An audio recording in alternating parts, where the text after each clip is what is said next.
So mga tol, magandang balita po para sa ating mga Pinoy boxing fans sapagkat sa kakatapos lang po ng laban ni Pedro Taduran sa bansang Japan, rematch dito kay Japanese Jinjiro Shigeoka. Muli pong tinalo ni Taduran si Shigeoka via split decision. Ang kulit nga po nitong si Shigeoka mga tol. Wala po kasi itong ginawa kundi tumakbo ng tumakbo. Untik pa tayo makuking show. Pumabor po kasi ang sanghurado dito kay Shigeoka at counter lang ang ginagawa niya. Hindi talaga siya nakikipagsabayan kay Taduran. Mula round 1 hanggang round 12, wala itong ginawa kundi tumakbo. Pero ganun pa man mga tol, lumamang pa rin po sa score si Pedro Taduran.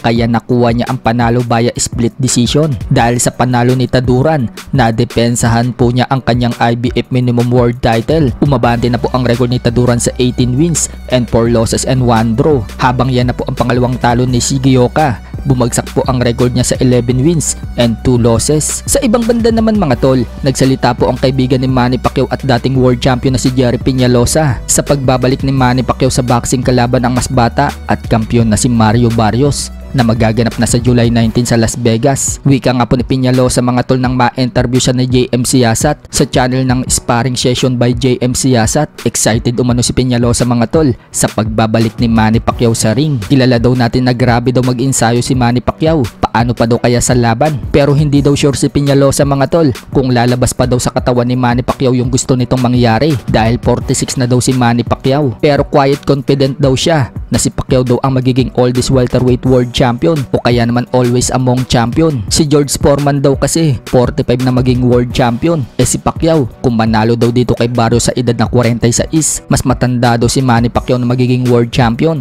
Kaya sana manalo daw si Manny Pacquiao. Hindi lang basta panalo, kundi sana daw impressive na panalo at maging safe daw sila pareho. Subalit hindi naman daw maaalis sa kanya na mag-worry kay Manny Pacquiao dahil hindi na daw ito pabata. Siya nga daw na may edad na 41, sinubukan daw makipag-sparring. Kaya daw ng isip niya pero hindi na daw pala kaya ng katawan niya. Pero ibahin daw si Manny Pacquiao. Talagang paghahandaan daw nito si Barrios at i-make sure daw ang stamina nito na maabot hanggang 12 rounds. Sa ibang balita naman mga tol, sumagot na po si Manny Pacquiao sa opinyon ni Oscar De La Hoya at Sab Judah na siya ang pinili na mananalo kay Mario Barrios. Natanong po kasi si Manny Pacquiao ng ES News kung anong masasabi niya na pinili siya ni De La Hoya at Sab Judah na mananalo kay Barrios. Sagot ni Manny Pacquiao, really? Kailangan daw niyang pagtrabahuhan para manalo at kailangan pa daw niyang umakyat ng maraming bundok. And have to work to do. Absolutely. I have to climb more mountains.